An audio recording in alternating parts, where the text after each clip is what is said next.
지난 시간에는 과수원에 피해를 주는 나방류를 예찰하기 위해 반드시 필요한 성페로몬 트랩을 설치하는 방법에 대해 알아보았습니다. 이번 시간에는 왜 이 성페로몬 트랩을 반드시 여러분들께서 사용하셔야 되는지에 대해서 말씀드리겠습니다. 우리는 과수원에서 나방류 방제를 위해 관행적으로 농약을 살포하고 있습니다.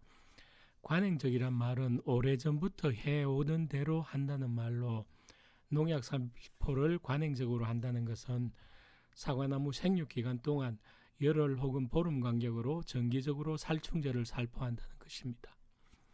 이 방법은 농업인 입장에서는 작년에 살포했던 농약을 올해도 비슷한 시기에 똑같은 농약을 그대로 살포한다는 것으로 해충을 방제하고자 하는 전략에서는 매우 위험한 방법입니다.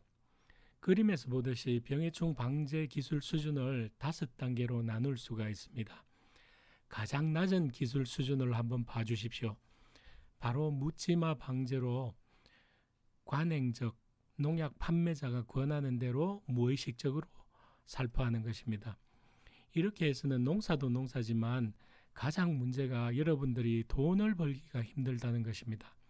이렇게 하면 결국은 돈은 다른 사람이 버는 구조가 되어버립니다. 두 번째로 지양해야 하는 방법으로 자문에 의존하는 방제입니다.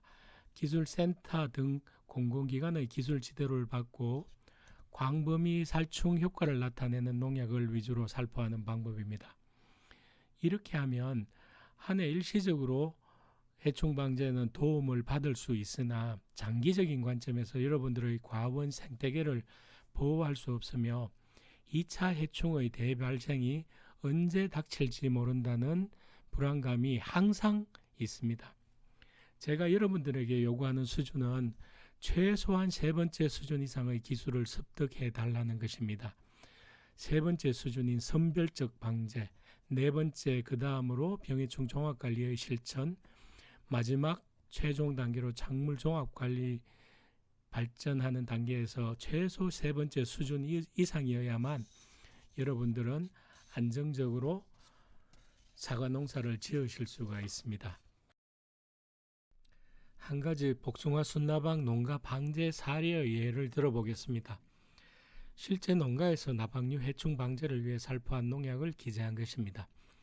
보시는 바와 같이 4월 24일부터 10월 4일까지 총 16회의 살충제를 살포하셨습니다. 물론 살충제를 매우 많이 살포한 사례이긴 하지만 이런 사례가 여러분 모두의 밭에서 발생하지 않으리라고는 절대로 장담할 수가 없습니다. 그렇다면 이분은 왜 이렇게 많은 살충제를 살포하셨을까요? 모두 짐작하시겠습니까? 바로 복숭아 순나방 피해를 많이 받아서 그로 인해 지속적으로 농약을 살포하신 것입니다. 이에 대한 문제는 나중에 다시 한번 다른 부분에서 언급하기로 하겠습니다. 이분은 그렇다면 과연 그 해에 복숭아 순나방을 제대로 방제하셨을까요? 정답은 아니옵니다. 왜 농약을 이렇게 많이 뿌리셨을까요? 농약을 뿌려도 방제가 되지 않았다는 것이죠. 그러니 이분 입장에서는 계속적으로 농약을 열흘 간격으로 뿌릴 수밖에 없었다는 것입니다. 자, 그렇다면 다시 왜 농약을 저렇게 많이 뿌렸는데 방제가 되지 않았을까요? 농약의 살포량이 적었을까요? 아니면 인근에 복숭아 순나방이 대규모로 발생한 폐원이나 다른 밭이 있었을까요? 또는 SS기에 문제가 있었을까요? 저는 다른 어떤 요인보다 농약의 방제 시기가 잘못되었다라고 생각을 합니다.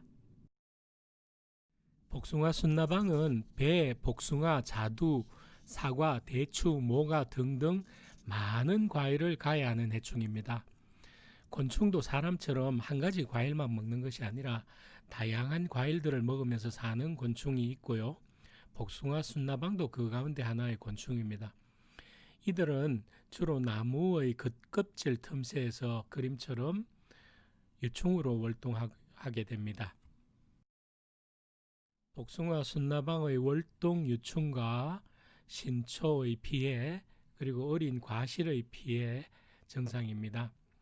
어린 과실의 피해를 나타낼 때는 이처럼 속을 파먹고 바깥으로 벌레의 배설물을 내어놓는 형태로 피해가 진행되고 있습니다.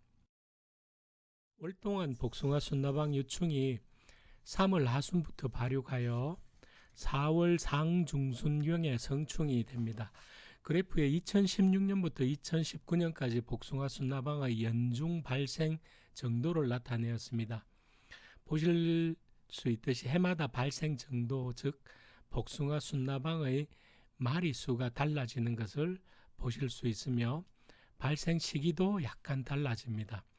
이것은 여러 요인이 관여하고 해에 따라서 다르지만 가장 중요한 요인은 그 해의 기상 상황에 따라서 달라진다는 것입니다. 특히 봄철에 최초 발생하는 때에는 겨울부터 봄철의 기온 변화 때문에 발생 시기가 더욱 영향을 받습니다. 복숭아 순나방을 좀 더 자세하게 보겠습니다. 월동안 복숭아 순나방 유충이 성충이 되고 그 성충이 교미하여 알을 놓습니다. 보시는 그림은 사과나무 잎 위에서 복숭아 순나방 암컷이 알을 놓은 장면입니다. 화면의 붉은색 내의 원 안에 알을 놓은 것을 보실 수 있습니다. 알에서 부화하려는 복숭아 순나방입니다.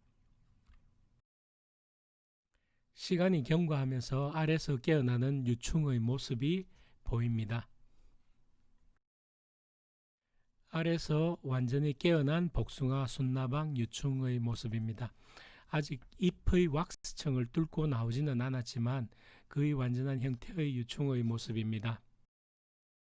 깨어난 유충이 인근에 위치한 아직 어린 사과 가위를 먹고 자라는 모습입니다.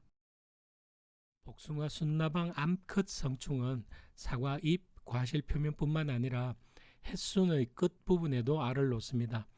그러면 그림의 하단부처럼 피해를 받은 순의 정단부에서 연한 고동색의 액체가 흘러나오게 됩니다. 그 부분을 잘라서 보시면 복숭아 순나방의 유충이 그 속에서 어린 줄기를 갉아먹고 자라는 것을 보실 수 있습니다.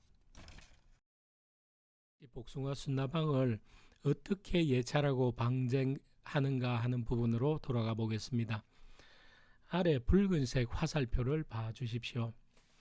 우리가 복숭아 순나방 피해를 과수원에서 육안으로 관찰할 수 있는 시기는 빨라야 5월 하순이 되어야 합니다. 이때부터 10월까지 피해를 지속적으로 확인할 수 있는 것이죠. 그러니 5월 하순에는 이미 피해를 받은 후에 우리는 비로소 내 밭에 복숭아 순나방이 발생했구나 하는 것을 확인할 수가 있는 것입니다. 이러한 사실은 그야말로 소 잃고 외양간 고치는 격이 되겠습니다. 이미 복숭아 순나방의 피해를 받은 후에 비로소 순나방이 있었구나라는 것을 알게 되는 것이죠. 다시 그래프를 보시면 2019년에 복숭아 순나방이 언제부터 이 밭에서 발생했습니까? 예, 맞습니다. 4월 상순경에 이미 발생했다는 것을 보실 수 있습니다. 또한 적절한 방제의 시기가 낙화 후인 5월 상중순경이었음도 아실 수가 있습니다. 무엇으로 이러한 사실을 알 수 있을까요? 바로 성페로몬 트랩을 이용해서입니다. 육안으로 날아다니는 해충을 보고 농약 살포를 결정한다는 것은 불가능한 것이죠. 피해를 받기 전에 성페로몬 트랩을 걸어두고 나방류의 마리수를 예찰함으로써 방제 시기를 적절하게 선택할 수 있게 되는 것입니다.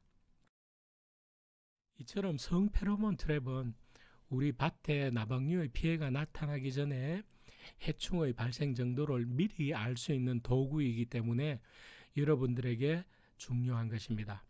여러분이 과수원을 사과, 배, 복숭아 등등으로 경영을 하신다면 아무리 이야기를 해도 그 중요함이 줄어들지 않는 것이 바로 이 성페로몬 트랩의 올바른 사용입니다. 이것을 사용해야만 여러분들은 비로소 앞서 말씀드린 IPM 3단계 초보자 수준에 올라서신 것입니다. 감사합니다. 다음에 또 좋은 내용으로 여러분들을 찾아뵙도록 하겠습니다.